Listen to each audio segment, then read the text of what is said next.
delivering quality education, expanding access to learning,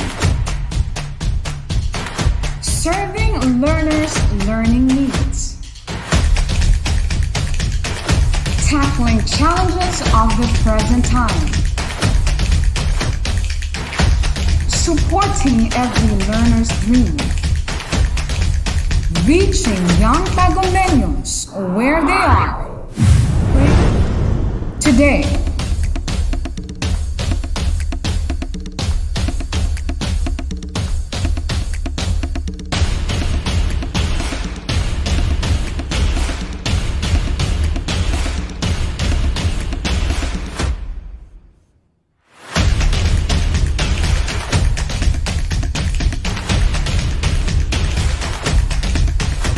From the music capital of the Philippines, advancing in the challenge of distance learning, the official TV-based instruction of DepEd Tagum City, bringing you quality education straight to your home. Plug yourself in. This is DepEd TV. Tara na!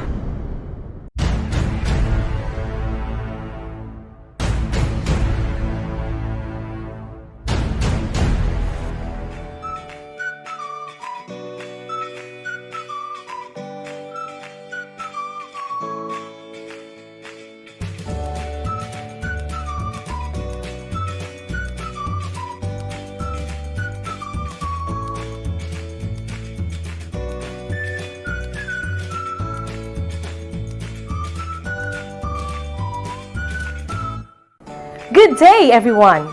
This segment is for grade 8 students who are studying science subject. But of course, for everyone who is willing and interested to learn is welcome to join us. I am teacher Karen from La Filipina National High School, and I welcome you to the third episode of Scientific Journey, only here at Salida La Filipina TV, where you can learn science concept in fun and easy way. Today, we will talk about one of the most relevant questions in science. How do we measure the strength of an earthquake? And how strong is an earthquake? Are you ready to answer these questions? If yes, then please make sure that you have a pen, paper, and self-learning modules with you so you can write all the things that you will learn from today's episode.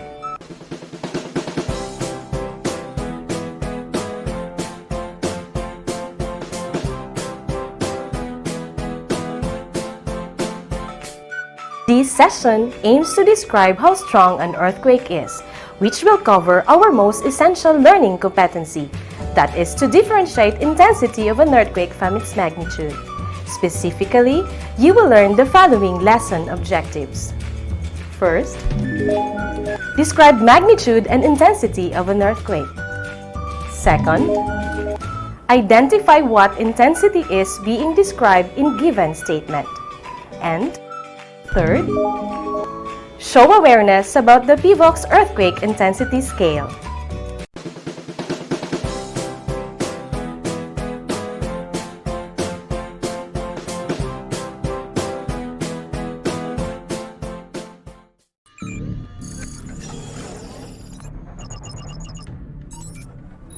For today's exploration, you will learn about earthquakes based on magnitude, intensity, and the PVOX earthquake intensity scale. I'm excited to explore these concepts with you today. But before we begin our lesson proper, you need to do first the challenge by playing the game entitled Mystery Word. Are you up for the challenge? For this activity, you will need to prepare the following materials: pencil and any pieces of paper. Now that you have prepared the materials needed, these are the rules of the game. I will give you 3 hints, which can be a word or a phrase. There will be 5 levels that we need to encounter in order to finish the game. For every level, I will show you the mystery word with some missing letters. You will need to write the correct word in a piece of paper. Every correct answer is equivalent to 5 points. You need 25 points to pass the challenge. and you only have 5 seconds to write the correct word. Are you now ready, grade 8 students?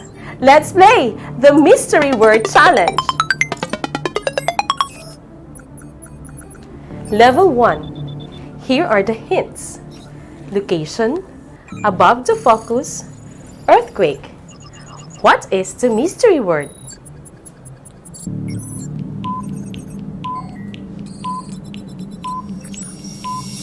Awesome! The mystery word is epicenter. The epicenter is the part of the Earth's surface directly above the focus of an earthquake. Level 2. Here are the hints. Instrument, detect and measure intensity, record earthquake. What is the mystery word?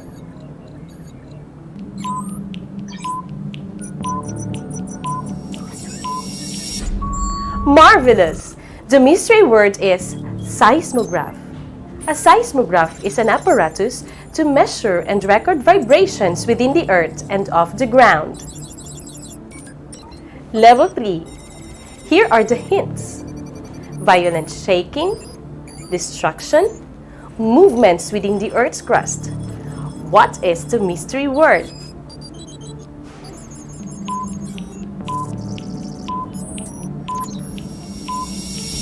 Incredible!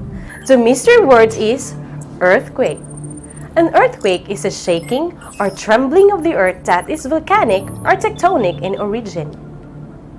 Level 4. Here are the hints. Energy release, Richter scale, Hindu-Arabic numbers. What is the mystery word?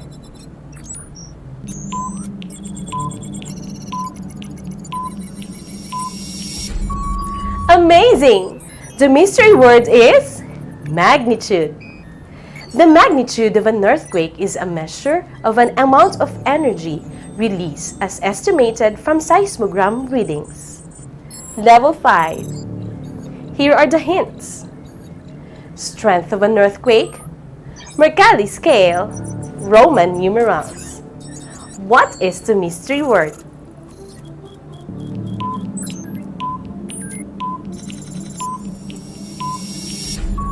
Great! The mystery word is intensity. The intensity refers to the strength of an earthquake as perceived and felt by people in a certain locality. All right! We have gathered 25 points, and that means we passed the challenge. Good job! How many words do you recall correctly? I'm happy to know that you can still recall important scientific terms which you have learned from your previous level. Come on, students, let us study together.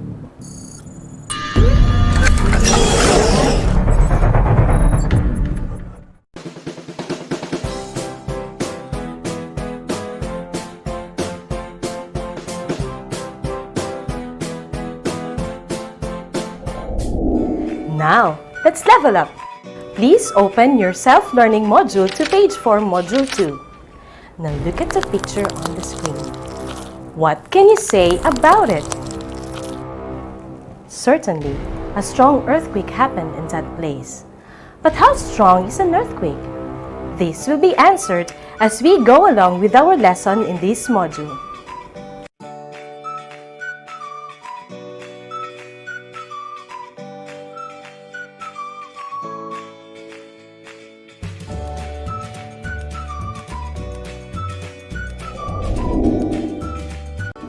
Did you know that it is possible that the ground we stand on may shake suddenly without a warning?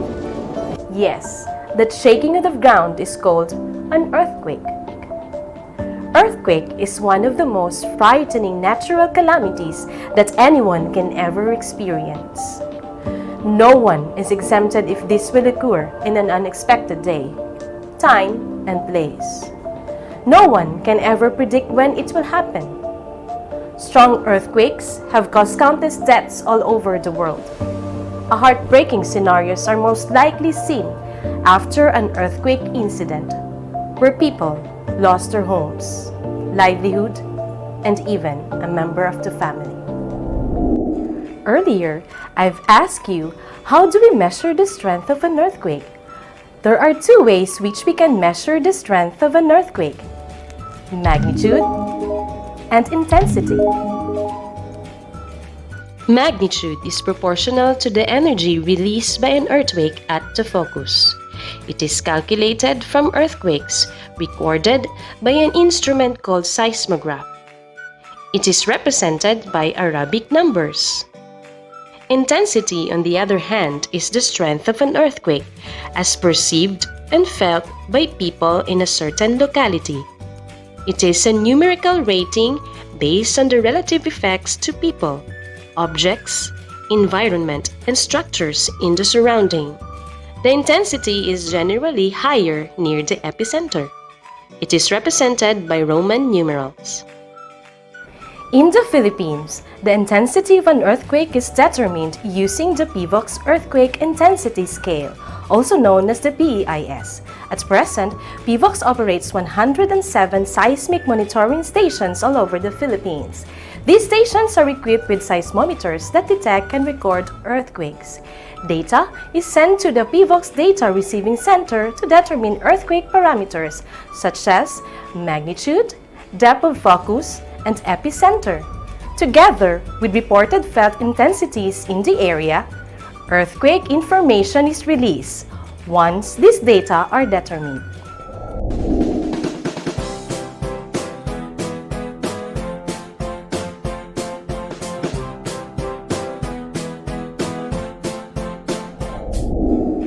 How's the learning exploration so far, students?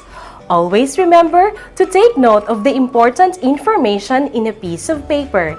By taking notes, you can easily remember what you learned from the lesson. Got it? Way to go! To understand more about our lesson, I will show you a video clip about the PIVOX Earthquake Intensity Scale. And after our short discussion, you will identify what intensity is being described from a given question or statement. How strong is the earthquake? Intensity 1. Scarcely perceptible. Perceptible to people only under favorable circumstances. Delicately balanced objects are disturbed slightly. Still water in containers oscillates slowly. Intensity 2. Slightly felt. Felt by few individuals at rest indoors. Hanging objects swing slightly. Still water in containers oscillates noticeably. Intensity 3. Weak. Felt by many people indoors, especially in upper floors of buildings. Vibration is felt like the passing of a light truck. Dizziness and nausea are experienced by some people. Hanging objects swing moderately. Still water in containers oscillate moderately. Intensity 4. Moderately strong. Felt generally by people indoors and by some people outdoors. Light sleepers are awakened. Vibration is felt like the passing of a heavy truck. Hanging objects swing considerably. Dinner plates, glasses, windows, and doors rattle. Floors and walls of wood-framed buildings creak. Standing motor cars may rock slightly. Liquids in containers are slightly disturbed. Water in containers oscillates strongly. Rumbling sound may sometimes be heard. Intensity 5. Strong. Generally felt by most people indoors and outdoors. Many sleeping people are awakened. Some are frightened. Some run outdoors. Strong shaking and rocking felt throughout any building. Hanging objects swing violently. Dining utensils clatter and clink. Some are broken. Small, light, unstable objects may fall or overturn. Liquid spills from filled open containers. Standing vehicles rock noticeably. Shaking of leaves and twigs are noticeable. Intensity 6. Very strong. Many people are frightened. Many run outdoors. Some people lose their balance. Motorists felt like driving with flat tires. Heavy objects or furniture move or may be shifted. Small church bells may ring. Wall plaster may crack. Very old or poorly built houses and man-made structures are slightly damaged, although well-built structures are not affected. Limited rockfalls and rolling boulders occur in hilly to mountainous areas and escarpments. Trees are noticeably shaken. Intensity 7. Destructive. Most people are frightened and run outdoors. People find it difficult to stand in upper floors. Heavy objects and furniture overturn and topple. Big church bells may ring. Old or poorly built structures suffer considerable damage. Some well-built structures are slightly damaged. Some cracks may appear on dikes, fish ponds, road surface, or concrete hollow block walls. Limited liquefaction, lateral spreading, and landslides are observed. Intensity 8. Very destructive. People panic. People find it difficult to stand even outdoors. Many well-built buildings are considerably damaged. Concrete dikes and foundation of bridges are destroyed by ground settling or toppling. Railway tracks are bent or broken. Tombstones may be displaced, twisted or overturned. Utility posts, towers, and monuments may tilt or topple. Water and sewer pipes may be bent, twisted, or broken. Liquefaction and lateral spreading cause man-made structures to sink, tilt, or topple. Numerous landslides and rockfalls occur in mountainous and hilly areas. Boulders are thrown out from their positions, particularly near the epicenter. Fissures and faults rupture. Intensity 9. Devastating. People are forcibly thrown to the ground. Many cry and shake with fear. Most buildings are totally damaged. Bridges and elevated concrete structures are toppled and destroyed. Numerous utility posts, towers, and monuments are tilted, toppled, or broken.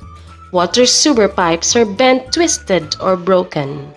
Landslides and liquefaction with lateral spreading and sand boil are widespread. The ground is distorted into undulations. Trees are shaken violently, with some toppled or broken. Boulders are commonly thrown out. River water splashes violently and slops over dikes and banks. Intensity 10.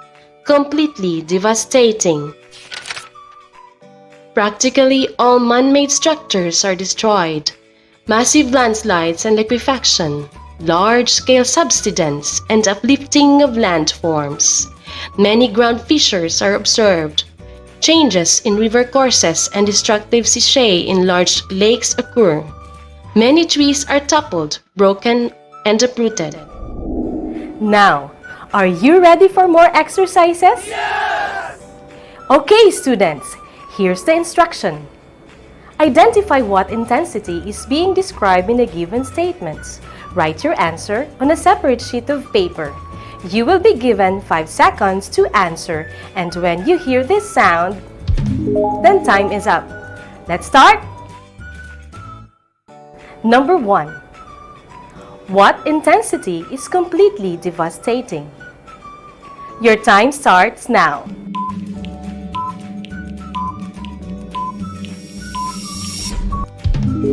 The correct answer is intensity 10. Number 2. What intensity of an earthquake can make light sleepers awakened and vibration is felt like a passing of a heavy truck? Your time starts now.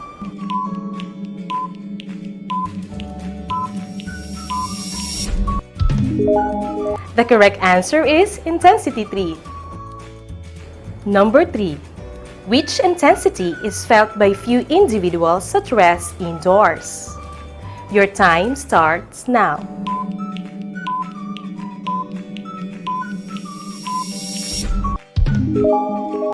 The correct answer is intensity 2.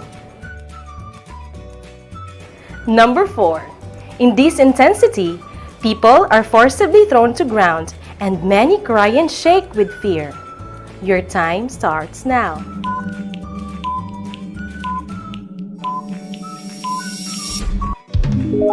The correct answer is intensity 9.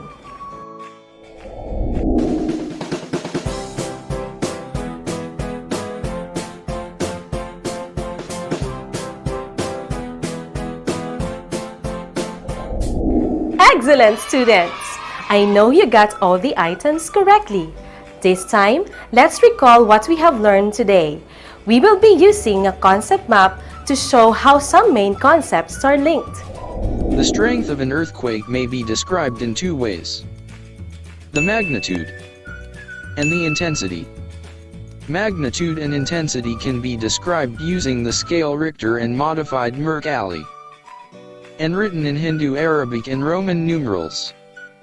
To further understand our lesson today, let us watch an interview with one of the FAVOLC's supervising specialists.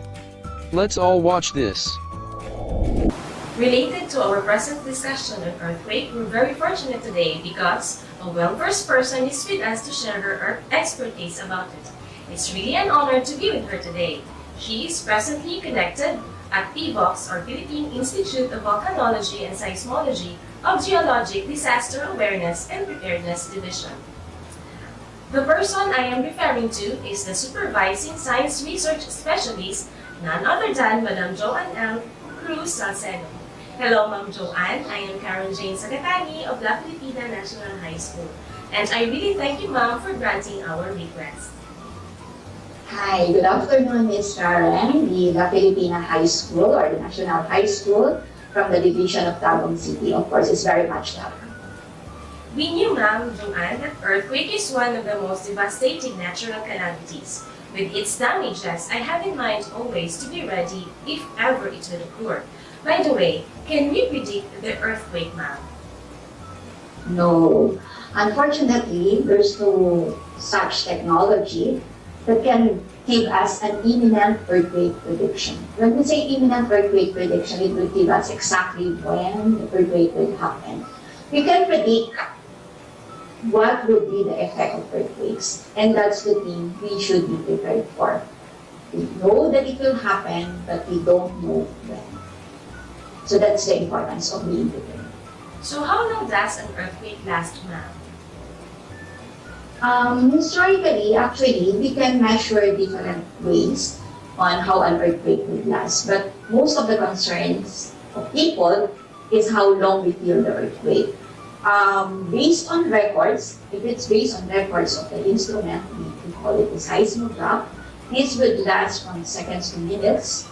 But then, yung nararamdaman ng tao, that would be just a matter of few seconds up to around 1 minute. In our history here in the Philippines, one of the most devastating earthquakes that occurred in the Philippines, we felt it at around 45 seconds. So it's the shaking. So how does PBOX measure the strength of an earthquake, Ma'am? Yeah. There are two ways which we measure an earthquake. So there are two ways, no? I'll just explain it. One is what we call the magnitude, and the other one is the intensity. So the main difference of this is that magnitude is a measure of energy release at the source of the earthquake. So when we say source of the earthquake, we call it the hypocenter. So it is the measure of energy release. While intensity measures of how weak or strong the shaking produced by the earthquake based on effects to us, people, and those things around us on a specific location. So what does it mean? Magnitude is the energy released, while the intensity is how much we feel. Thank you so much on that, Ma'am. Before the pandemic and even now, we really performed an earthquake drill. What is the importance or benefits of doing this whenever earthquake occurs, when we're at home, in school, or offices, or even in high buildings like malls? Yeah. In most cases, stadiums, of course. When we do something, when we do drills, that will be practice. When we do practice of anything, it will go to perfection. Not really perfection, but almost perfect. So when we do drills, we avoid those panics at an instant of an earthquake. So that's the most important thing of doing the drill. But take note that part of doing the drill is, the first part would be checking the structural integrity of the building. And next would be, I think you'll be familiar, the school watching or the community watching exercise, wherein we identify where are the safe spots and where are the needs improvement parts. So with that, our drill would be almost perfect. And our goal is to save lives. Thank you so much, ma'am, for your time and effort. But before we end our happy conversation, what is your final words for our students and to everybody who is watching us now? Yeah. Especially this time that it is not only earthquakes that problema natin, but also COVID, take note that our lives is the most important thing. So we need to save our lives in all other hazards. So for now, just in case there will be earthquake, I hope that wala, important thing to do is to implement our practice. So first thing to do the duck cover and hold. Then afterwards, evacuate to our designated evacuation area, but don't forget to wear our face mask and also have social distancing at the evacuation area. That way, we will save our lives. Okay, thank you so much, ma'am, for your time and effort. So that would be for this session.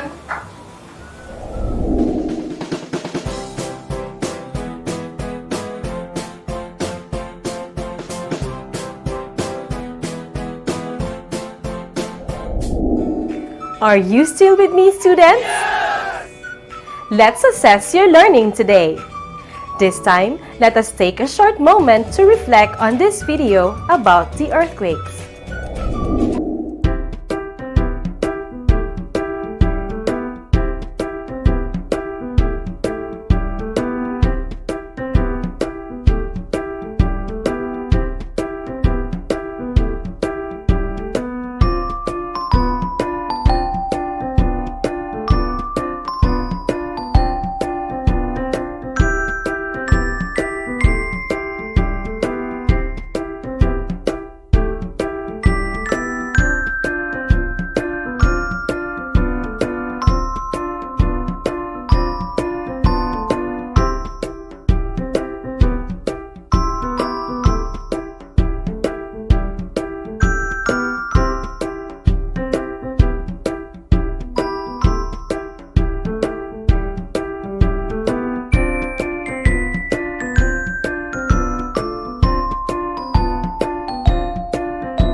Okay, students, what are your thoughts about the video?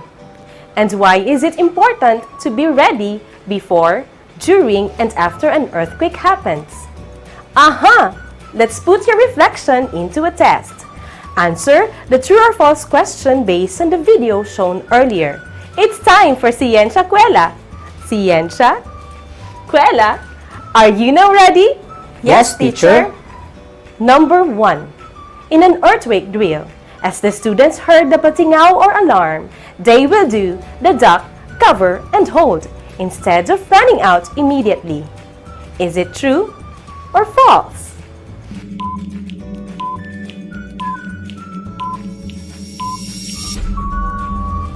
The correct answer is true. Yes, it's true. Because the duck, cover, and hold is one of the safety measures on how to protect oneself from falling objects or any debris. Number 2. After shaking, when you're with the crowd on stair, going to the ground, it is safe to run to get easily out of the building. Is it true or false?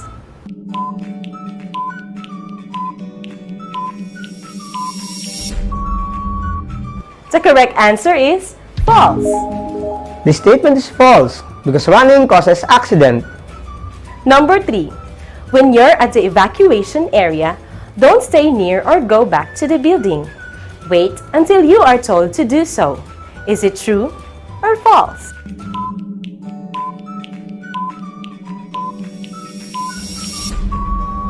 The correct answer is true. Yes, it's true. Always listen for instructions to be safe from falling debris.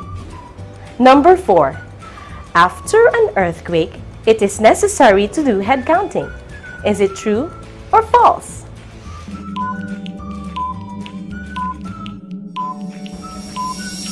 The correct answer is true.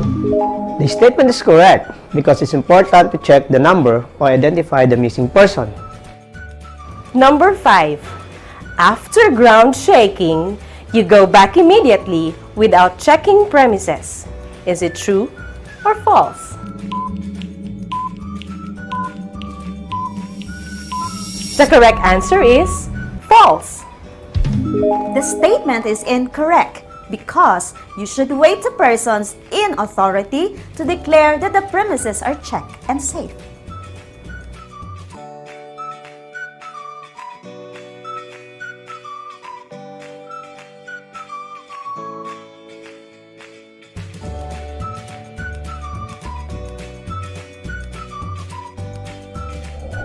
Good job, students! Hope that you have learned something new today. Thank you so much for joining me, and please make sure to be with us in the next episode only here at Salida La Filipina TV in collaboration with DepEd TV. Tara na! Again, this is Teacher Karen saying, preparedness is the only way we can combat a natural disaster.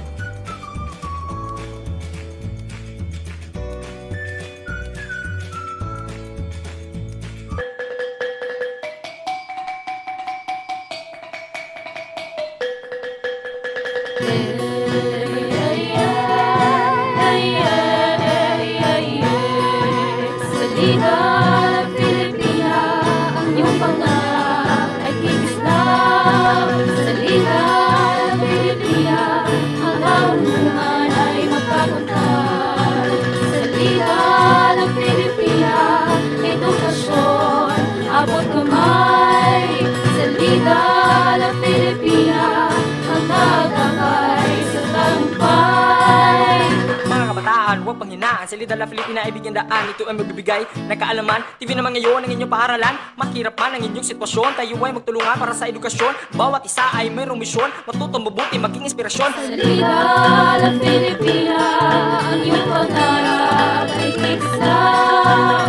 Salida, La